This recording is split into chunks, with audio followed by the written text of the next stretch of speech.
To Mountaineer Farm Talk. My name is JJ Barrett. I'm the Agriculture and Natural Resources Extension Agent for West Virginia University for Wood County. Of course, my co-host today is Brandy Brabham. She's over in Roane County. How you doing today, Brandy? My screen is freezing up a little bit, so I'm going to mute myself. Okay, but I know that she just finished up with the Black Walnut Festival there last week. And of course, this meeting is being live streamed on Facebook. We have a special guest with us today. That is Brad Smith. He's from over in the Panhandle. He's our what county are you in, Brad? In Grant County. Grant County, that's right. He's our Ag and Natural Resources agent in Grant County, and of course, for several years, Brad was in charge of the Small Ruminant Project here in West Virginia. How long did that program run, Brad?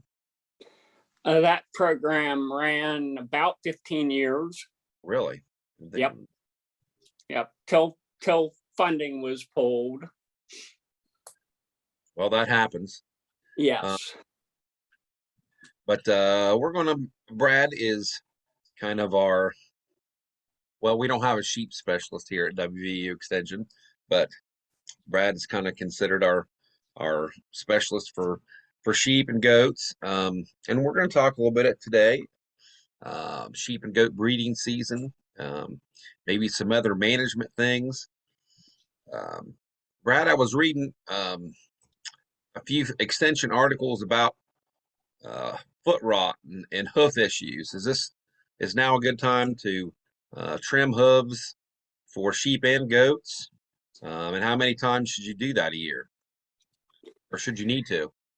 It depends on each individual operation. Yes, especially if people haven't turned out rams or bucks yet, now's the time to get them cleaned up, straightened up, walking good prior to breeding. If rams and bucks have been exposed to the females, now is not a real good time to work on feet. We want to let them alone. Most of our pregnancy losses are early on in gestation, so we don't want to cause any undue stress early in gestation, right after breeding. Right, and of course, I think that we've talked several times about FAMACHA and parasite control and deworming. What for our producers out there and some of our 4-H and FFAers, do they still need to be using the FAMACHA into winter here, or is this kind of the last time that we need to check those monthly, checking those eyelids for whether or not they need dewormed? No, that's going to continue.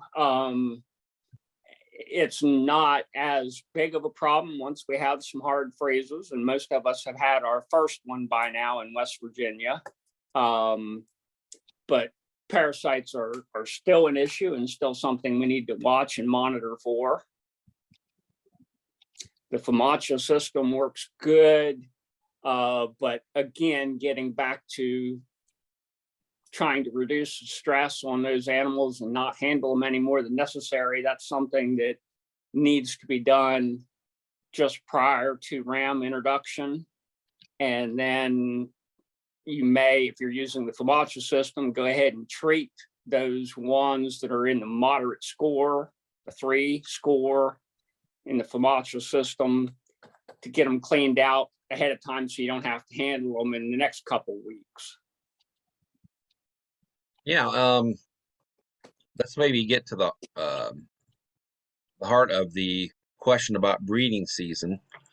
I guess typically, and we talked about this before, what are a lot of people have already turned some of our bucks and rams out for early January and February lambs?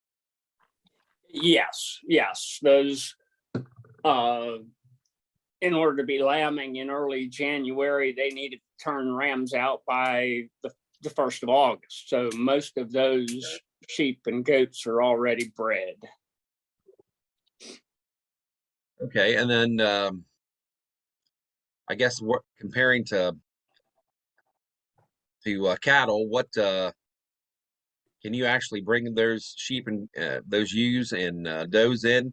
Can you preg check them, or how could you tell if they're bred? Yes, there's several options there now. You can have someone ultrasound ewes and does and detect pregnancy that way. If we do that at about 45 days after breeding, we can actually count fetuses at that time and then split those ewes up and manage them according to nutritional needs as to how many lambs they're going to have. Oh, The other method that a lot of our producers are utilizing now is blood tests. So they can send the blood sample to the lab and determine pregnancy that way. now you do the same thing for goats as well, Yes. and Can yeah, you because I do know that that they're on the blood testing? Is that something they order from their vet, the vials, and how much blood, where do they take it out? For somebody that might be new in the sheep and goat industry and they want to preg test by blood sampling. So they probably ought to work with their vet and get some direction and ideas, but that's something they can order direct from the various companies. If they get on the internet, they can find some companies that do those tests and order the supplies they need right directly from them. yeah, Brandy, that's a really good question. We should maybe put some links on here, or Evan can for next time. There's a place in our area near Zanesville. But I can't think of the company. But you call him, and then he'll send you the vials, and then you can take the blood, send it to him, and then he'll get the information back to you. But I can't. I'm thinking it's about maybe $4 or $5. Does that sound right, Brad? I think so. That's something I haven't done much of, so I'm not real familiar with it. I know with cattle, isn't it like in the tailhead where they take the blood sample from? Is it similar with sheep and goats? No, it's going to be easiest with sheep and goats to pull it from the jugular vein in the neck. Okay. Yeah, but it's basically testing for it's a certain fetal protein in ruminants. That's correct. And they have to be so far along in gestation to be able to pick that up as well. They need to double check that. I'm not sure how many days along that needs to be. Okay. Thank you. Yeah, maybe backtracking a little bit here, Brad, for our for our bucks, for our sheep and our rams and bucks, sheep and goats. What suggestions you have for producers to make sure that they're ready for the season? Can you do like a breeding soundness exam on them as well? Make sure they're in good shape. Yes. Yes, they ought to be checked. We have fertility issues with rams and bucks that have had a fever, been sick prior to breeding. And people need to realize the spermatogenesis cycle is a long cycle to produce semen. So we're looking at months ahead of time. Normally, at least 2 months ahead of time, those animals were sick and had a fever that causes reduced fertility. So they need to be aware of that and watching those males well in advance. And how many do we need a backup? And how many? Let's say say that I have 10 does. How many? Can one buck handle that, or what's the ratio there? Yeah, the ratios are very wide, and you'll see different recommendations. Most of us in the East with smaller flocks and herds utilize a ratio of about 1 to 25 or 1 to 30. Mature rams can handle more than that. Mature bucks can handle more than that. In the West, it's typical to put 1 to 50 or 100. But when we get into synchronization, especially if we're synchronizing ewes and does, then we want a much smaller ram to ewe ratio we'd be looking at 1 ram to 15 ewes or does. And that, and I guess how much once you turn them in, say we're looking for, let's talk maybe an operation we're going to use a lot more grazing, so we're going to wait till maybe March, or say March 1st is our target. How soon do we need to turn our buck in?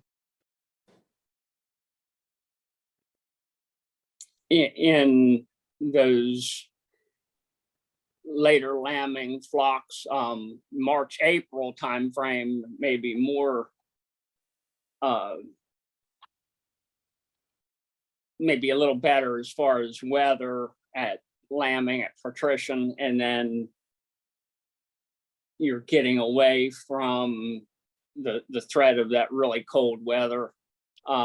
If you're lambing in March, you still need to be doing it in a barn. You need to have some shelter protection for those animals. And even into April, we get some cold rains. Those newborns can't survive outside on grass. But our sheep and most of our goats, depending on breed, but most of them are seasonally polyestrous. So they will cycle as the days are getting shorter. And if we're trying to lamb in January, we're hitting that transition phase when they're coming out of anestrus and just starting to cycle. Some of them won't breed that early. There's huge breed variations. If you have Cheviots, for example, they typically won't breed very early. They have a strong anestrus period and won't start cycling until this time of year. Really? Yeah. So which breeds will usually you can turn a buck in a lot earlier? A lot of folks are going to the hair sheep. The Katahdins seem to cycle out of season better. Your white face breeds and the wool sheep, the Dorsets, the Polypays, the Finns, those breeds would breed more year round than others. Okay. Is there that much variation in our goats, say between your dairy breeds and your boar and Kiko and some of your meat breeds? And there is some, yes. Okay. I don't know if it's as much as sheep, but there is some seasonality there. I'm just looking here at some of our prices for fat lambs. I guess it depends on what kind of operation. Do we have most people here in West Virginia or just have either does or ewes, and they're going to sell those lambs when they wean them, or do we have quite a few people that are feeding out some goats and lambs and fattening them? We have a mix of both. We probably the majority of the folks are feeding them out, taking them to market weight. Of course, here in the Eastern US, with the ethnic market being so strong, those lighter weights are typically utilized and harvested. They're not fed out to a standard market weight. Okay. Well, is the market weight that much lighter for the hair sheep? It is, and that gets back to the idea of marketing your animal, raising an animal that fits your market. If you're trying to produce lamb for a white tablecloth restaurant that wants to serve a large loin-eye area and have a well-finished carcass, then you need to utilize some faster growing, larger breeds. If you're utilizing some of the smaller breeds, like most of the hair sheep, then you're going to be selling a much lighter product and it's going to be utilized differently. Are they, as far as the hair sheep, is everyone still using the Katahdin, or what other choices are out there? There are other choices. The Katahdin and the Dorpers are probably the most prevalent. They have been developed from the St. Croix and some of the older hair breeds. You'll see some of those mixes as well. And what, maybe go back to we're talking about some of our aspects for breeding for sheep and goats. How many, a little bit about artificial insemination. Are there a lot of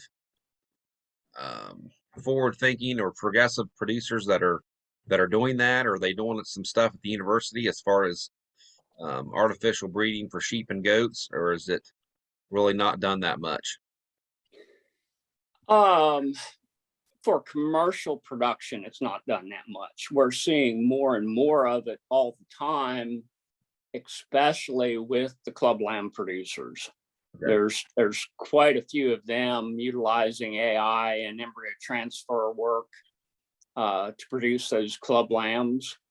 So it's fairly common, but it's very expensive, and typical average success rate on AI is going to be 65%, something like that. So just a little over half you can expect to be pregnant.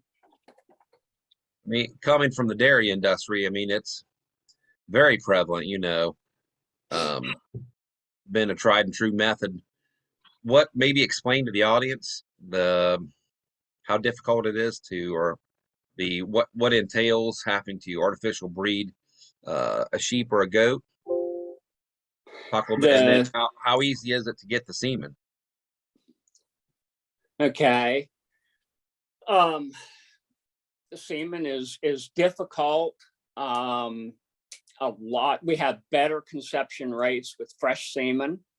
So a lot of producers will buy a jump, the semen produced from a ram that's fresh, and extend it and breed 8 or 10 ewes from that one collection. What you call that, Brad? A jump? Is that what they say? A jump, yes. Well, that's the lingo, sheep and goat lingo. Yep. Okay, and what do they extend it with? It's extended with energy, a glucose solution, and I'm not up on that to be able to tell you exactly what's in that mixture, but that semen can be extended. One ejaculation can cover multiple ewes that way. I mean, you need to know what you're doing. I mean, are there veterinary vets that do it, or they're just specialists in the sheep industry that do this? There are vets that specialize in the reproductive work that are doing this. Okay. A lot of our producers in the club lamb industry, especially, schedule to bring someone in from out west or overseas. We have several vets in the state now that are interested in doing this and are starting to provide that service as well. Now, the same thing for goats, or not as much? It's not quite as difficult with goats. With sheep, we cannot pass an AI rod through the cervix reliably. With goats, we can. There's a different process in breeding, but most of the goats now and all of the sheep are done with laparoscopic AI. So they're going in, they're not going through the vulva and in through the cervix to put the semen in the tract. They're going in laparoscopically and putting that semen right in the uterus. So, I mean, it sounds kind of expensive. It is. It's a big expense, and a big part of those expenses are synchronizing animals to be able to schedule and have a vet come in to do that. Now, do they use, like for cattle, do they use the cedars, or they more into just giving them the hormone shots, or maybe explain to us a little bit how that works? Cedars are typically utilized along with several hormone shots, and there's some different regimens that different vets promote. Just like with the cattle AI, there's different synchronization protocols that work. Okay. And I guess also maybe I will talk a little about, now let me back up a minute, kind of explain to the audience with what the term flushing means for when you're getting ewes ready for breeding season, and can you do the same thing with goats? Yes, you can. The flushing is just having them come up in body condition. So they're on an increasing plane of nutrition. It doesn't work with animals that are already fat, already heavy. So it works well if you have ewes or goats in moderate condition or a little bit thinner, and you increase their plane of nutrition about 20 days prior to breeding. That causes them then to ovulate more eggs, and we have a higher incidence of multiple births. Oh, yeah, so about 3 weeks, and typically for what a ballpark for is about 150 pounds. Does that cover a ewe and a goat or a doe, or about how much are we talking? How many pounds of feed would you give each animal?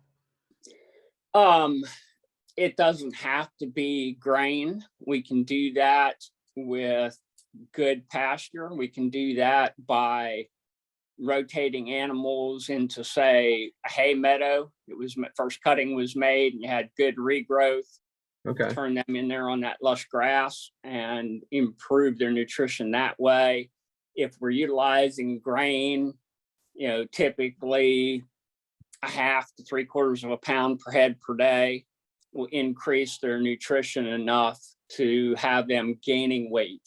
The main thing we want to evaluate is their body condition score. So on sheep and goats, the score runs from 1 to 5, 1 being severely emaciated, 5 being obese, 3 is ideal. If we have some ewes that are in that 3 range, we want to just keep them there or increasing in weight a little bit. If we have some that are down a little bit thinner in the 2 range, we want to bring them up to a 3 at least prior to breeding. Okay, with the high cost of feed this fall, what do you suggest that producers use for their feed? If they I guess can grass would be manage, the cheapest thing, right? grass is always going to be the cheapest thing we can use. And if they can manage their pastures such that they have good forage prior to breeding, that's going to be the cheapest. It's tough to manage, especially here in eastern part of the state with the drought conditions we normally get in July and August.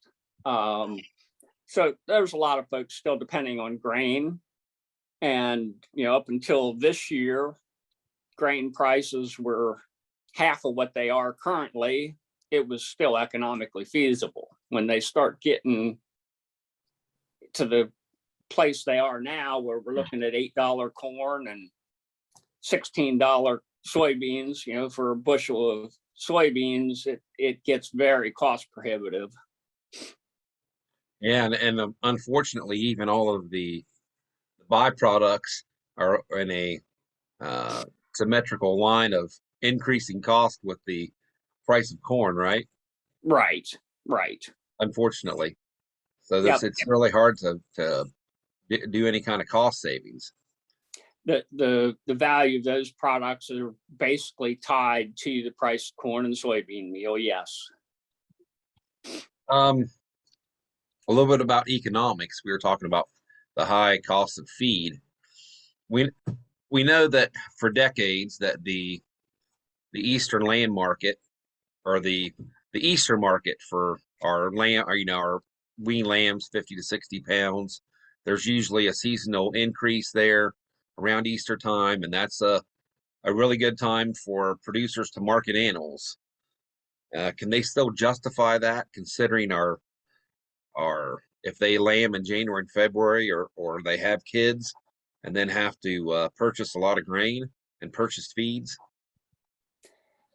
That's something that we need to really start penciling out and try to make those decisions on an individual basis. It's getting to the point that it is prohibitive from an economic standpoint. A big problem we have with all of our livestock production is the volatility in prices, not only the market value of the animals, but all of the cost of the inputs to get them there. There's so many advantages to lambing out of season in the winter when grain costs are economical. When they start getting as high as they are now, we may be further ahead to use a least cost approach and raise sheep and goats on grass. Lamb later in the season, not have the cost of those inputs coming in. Some of those advantages I'm talking about. Our biggest problem with sheep and goats that we have across the state are predators, parasites, foot issues. All those things can be minimalized when we put them in confinement. So if we're lambing or kidding in January in a barn, we can control those things much easier. With the cost of grain now, to be able to run a system like that, we've got to really pencil it out and make sure we're economically feasible and ahead to do that still.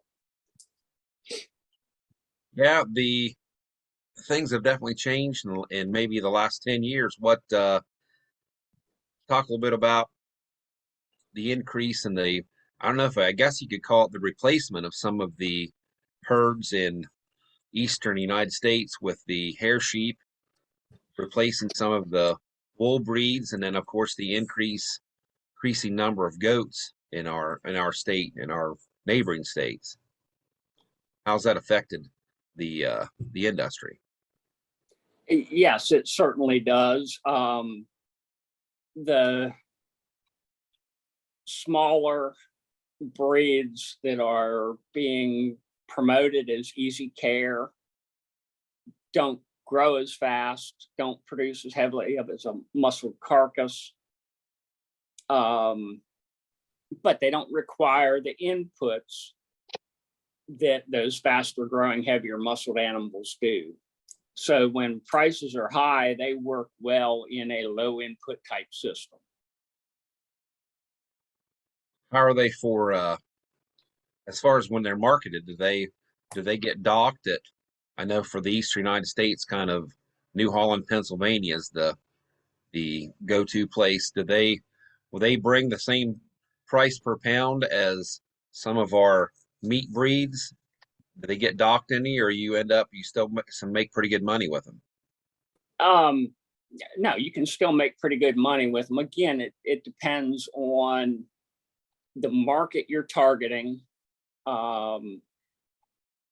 the timing of the year that you're marketing. That's the other big factor. Is traditionally we see a historical drop in prices after, say, late May, early June.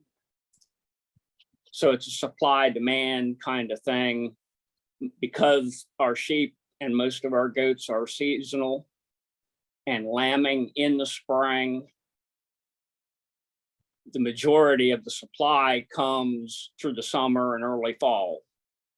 So prices are typically down. Now, we didn't see that last year as much. Prices stayed up clear through the fall. But this year, prices have fallen off to less than half of what they were this spring. So we were looking at $3.50 to $4 a pound lambs this spring, whereas now we're looking at $1.50 lambs in a lot of cases. Three So to you $4 have to is pretty pencil good, all isn't it? that in when you're trying to figure out whether to put those inputs in or not, those high cost inputs. I mean, I think there were some places where they were close to $5 there at Mount Hope. Yes, some of those 50, lighter 60 pound lambs lamb. especially. So that's pretty good money if you can get twins, right? Yeah, it sure is. Yeah, Definitely. probably the biggest factor affecting profitability is our weaning and marketing rate. So if we can wean and then keep those lambs alive till market, a 200% lamb crop, that has more effect than anything on our profitability.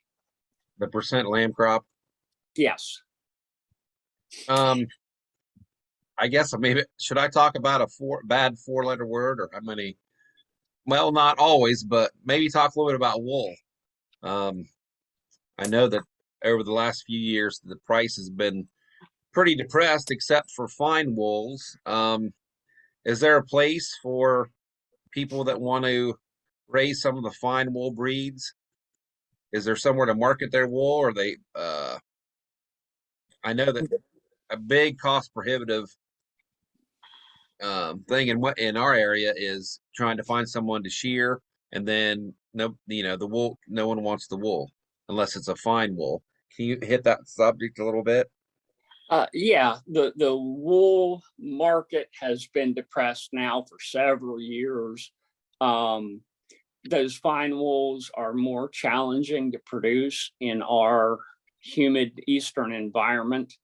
We have so much problem with fly strike, especially with the finer wools, that they don't fit our environment quite as well. The marketing, there are several small cottage industries that are looking for those fine wools and willing to pay for them. It's just a matter of, can I afford the transportation to get them there and market a small quantity? It's kind of a niche market. When we market on a commodity basis, we put all the wool from West Virginia together and sell it through the wool pools through the Shepherds Federation. And those wools are bid on at the national level. And then our biggest problem is shipping to the final destination. There's only one large woolen mill left that scours and cleans the wool, and that's Chartiers in South Carolina. Really? We have to ship it all to South Carolina. Well, diesel prices up. That's a pretty good haul down there, isn't it? That's a pretty good haul down there, isn't it? It sure is. The shearers are another big issue. We're losing the folks that have that ability and desire to shear sheep. It's a lot of work, and it takes a lot of practice for somebody to get good at. So it's tough to find shearers, and that's another reason that the hair sheep have become more popular. Our counterpart that's retired over at Maryland, Dr. Schrerin, I'm sorry if I mispronounced that name, but she was estimating about 30% of her people she worked with had replaced their traditional sheep breeds with the hair sheep. What would your estimation be, Brad? Is it higher than that or lower than that? No, I would say that's a pretty good estimate. The hair sheep excel in a limited input operation, so a least cost approach. If you're going to try to market a heavyweight lamb at Easter time, early in the spring, they're not going to work as well as our wool breeds. But a lot of folks are transitioning to them because, one, they do help with a little bit more parasite resistance than most of our wool breeds, and don't require the inputs. They are an easier care type animal. Now, I mean, explain to everyone yeah, they do not have wool, but what in that transition period in April and May, what do they look like when they're sloughing off their hair? Okay, yeah, they do grow a pretty coarse hair coat through the winter that helps protect them from the cold, and then they shed that off and they look pretty rough, and you have all that hair laying around in the barn or outside, wherever they are. The big key is finding hair sheep that do shed off, because they can be a huge problem in the summer if they don't shed. Okay. And I guess how would they work if you just your Dorper or your Katahdin, if you just mix them with our traditional, say some Suffolk or Hamp or crosses, how would they work on a feedlot if you're trying to feed out? And then what about people that are trying to cross with a hair sheep with one of the meat breeds? How does that work? Or will it? Can you put a pin in that definitely first? Oh, I just wanted to know more about the sheep hair breeds shedding off. Like, is it a breed thing, or is it like you find within the Katahdin breed certain ewes that shed off better than other ewes? It's even within breed. Even within breed. There are certain ewes that shed off better than others. And you have to remember, probably most of our producers have transitioned to hair sheep by crossbreeding with wool sheep. Gotcha. So there's some wool genetics in the background of a lot of those. Okay. The benefits of increased growth rate, increased muscling are tremendous when we breed hair sheep with a meat breed, but that needs to be a terminal cross. We need to market all those lambs. We can't keep replacement ewes that are half and half and still have the benefits of shedding, parasite resistance, low input, less feed. We lose those things when we put a wool breed, a meat type sheep on those hair ewes. Is there any one that works any better than the others? As far as I'm trying to think. I mean, I know that some people have used Suffolk and Hamp. Is there any meat breed that seems to be a pretty good cross with some of the hair sheep? You know, any of them are going to improve the growth rate and of those terminal type crossbred lambs. Our meat breeds are going to improve the growth and muscling, but we have to be careful of lambing difficulty. If we're breeding a smaller ewe to a much larger framed ram, we need to be concerned. And there's huge differences even within the various breeds as to causing more lambing difficulty. So we have to be careful of that. Another one that you didn't mention that a lot of our producers are interested in is the textile breed. So there are real heavy muscled, smaller frame type sheep that work well on those hair ewes. Really? Maybe back to the goats for a little bit. What is there? Are you seeing a trend? Are there more or less of the boar goats? I know that they're pretty susceptible to our parasites in our environment, or are they more maybe a niche market for some of our 4-H and FFA livestock competitions? Yeah, they definitely are a niche market for those club goats, for those potential market projects.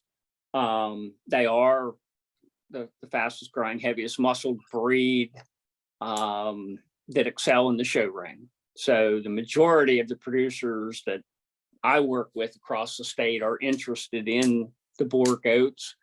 We really don't have very many large commercial goat producers that are utilizing some other breeds for other reasons, but there certainly are advantages to having some of the Savannah, Kiko, Spanish crosses in that system that are much hardier or better mothers.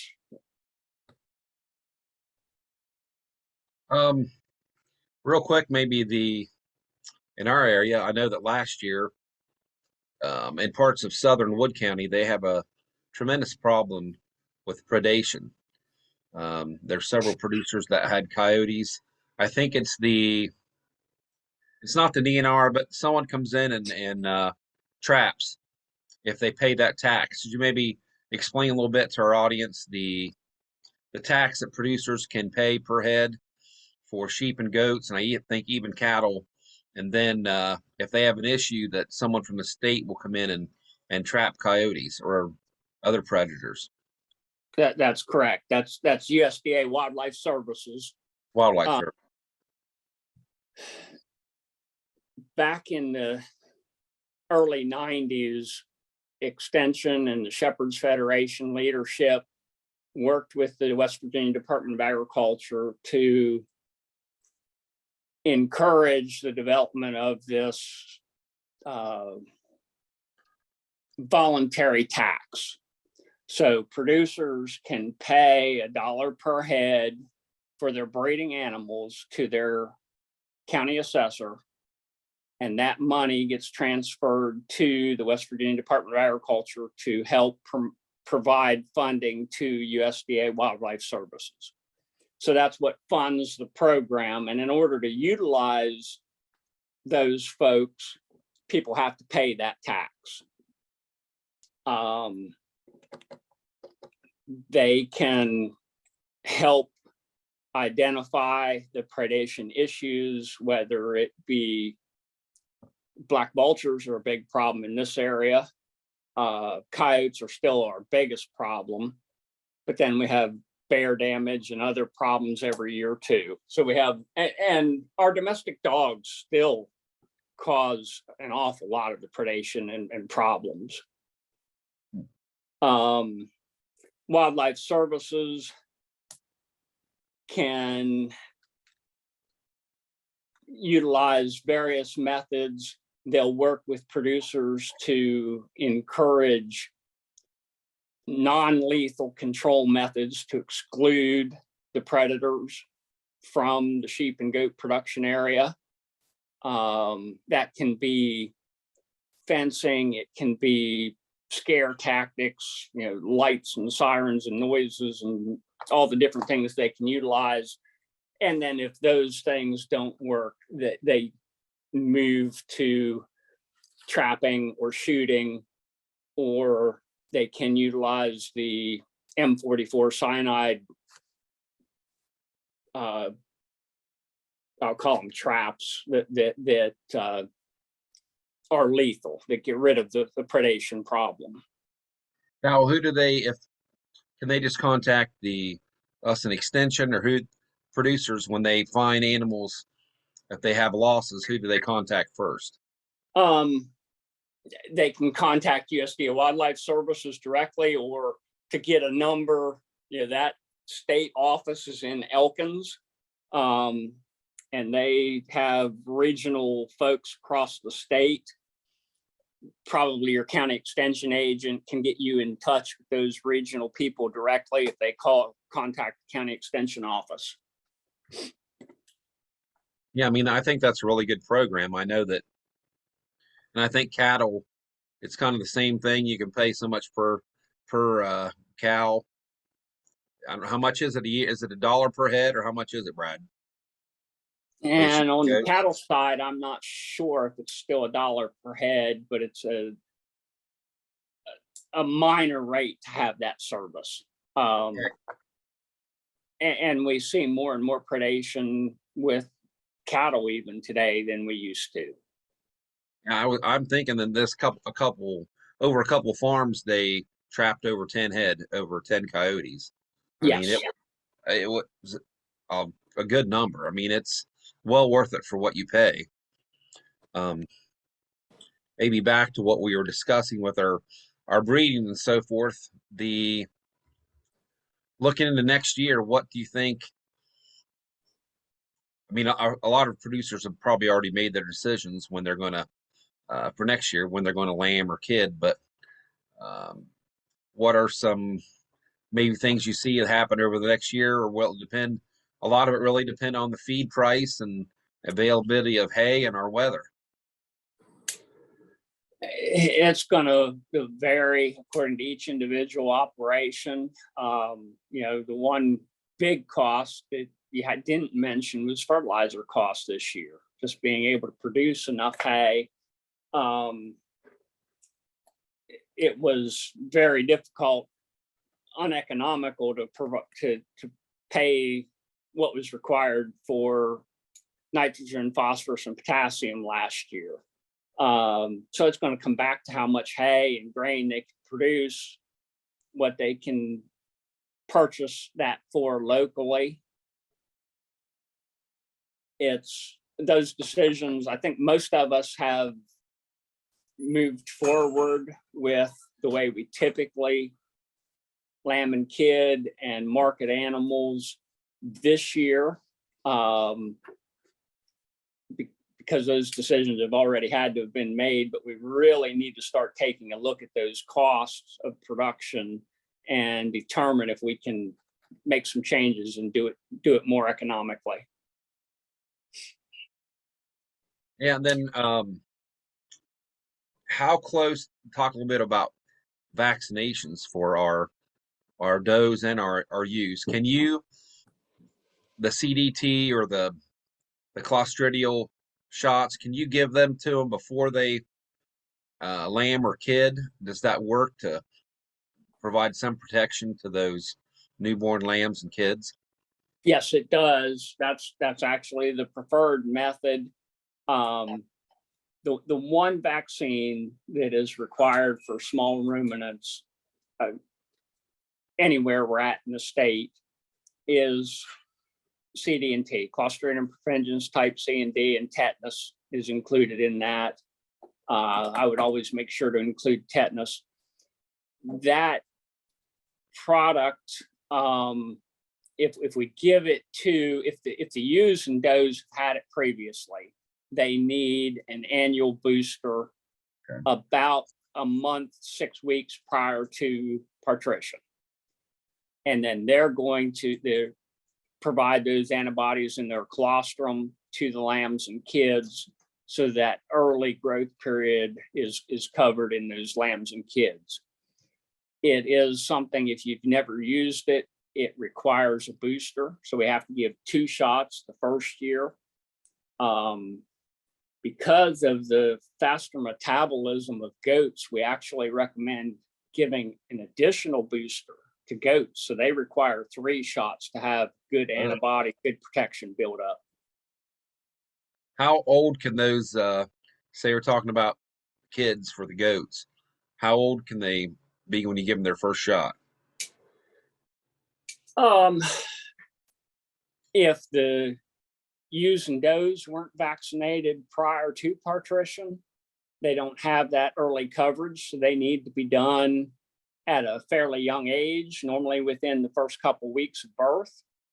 If the ewes and does have had that injection and providing the antibodies, then we can get by, that first month of life, they need to be injected. The first before they're a month old. Before they're a month old. Yep. Okay. And then how soon after booster? Require a booster 3 to 4 weeks after the initial injection. And then the goats, you need to give them a third one. Yes. Kind of the maybe it's talking about I know a lot of times we always try to make sure as far as rates for any of our medications getting the weight of that animal. But for sheep and goats, especially like with our dewormers, as it says on the directions that we need to increase dosage for small ruminants. Is that true? We need to make sure and provide the recommended dose rate for each animal so we're not under dosing them. That's what has caused the resistance buildup of the parasites to the anthelmintics. So we need to make sure we're giving them the dose that's recommended. In order to do that, we really need to weigh animals. It is weight dependent. One Right. anthelmintic that works really well still in most of our sheep and goats is one of the oldest ones we have, and that's sold under the trade name of Prohibit. It's a levamisole product that is a little bit more toxic. So it has a narrower range of safety than many of our other products. If we underdose them, we're causing those parasites to build up resistance to that product and it won't be effective. But if we overdose them, say 3 times as much as they should have gotten, we can cause some death loss in the animals. We need to be careful with the Prohibit. So we need to be careful and utilize the correct dosage rate. And it's a liquid, right? Oral? Yes, all of our anthelmintics for sheep and goats should be given orally. Real quickly, we are running out of time on the program, but Randy, did we have any questions from the audience? Got to unmute first. I was looking in the chat and I didn't see any. I'll double check and ask. I mean, this is a time that anyone who's listening now can unmute and just ask the questions if they so choose. But I had a question though, back to the marketing aspect and making decisions on what time to lam or kid out.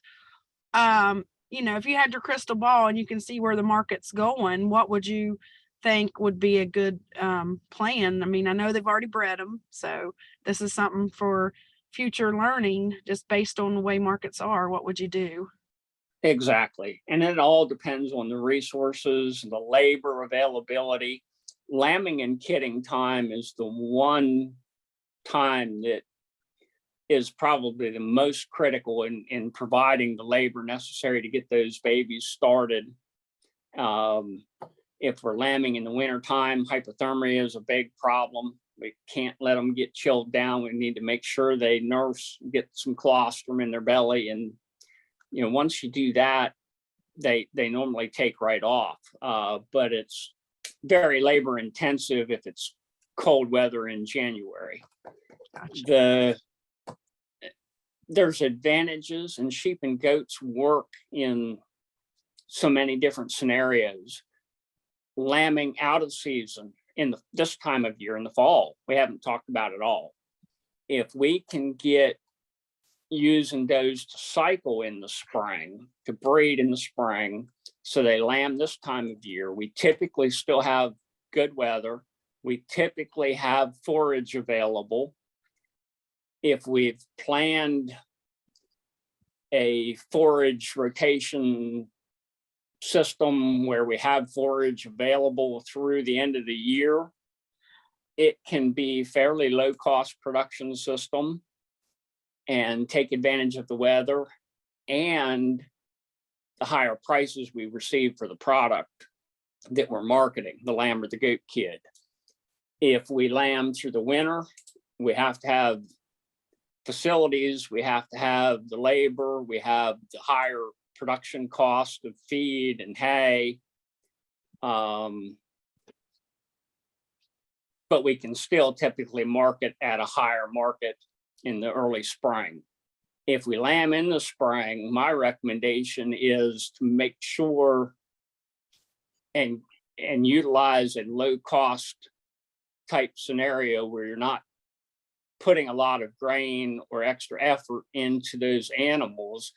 We may not raise and be able to market as high a percentage of lamb or kid crop, but we do it so much cheaper that those kinds of systems can certainly be beneficial.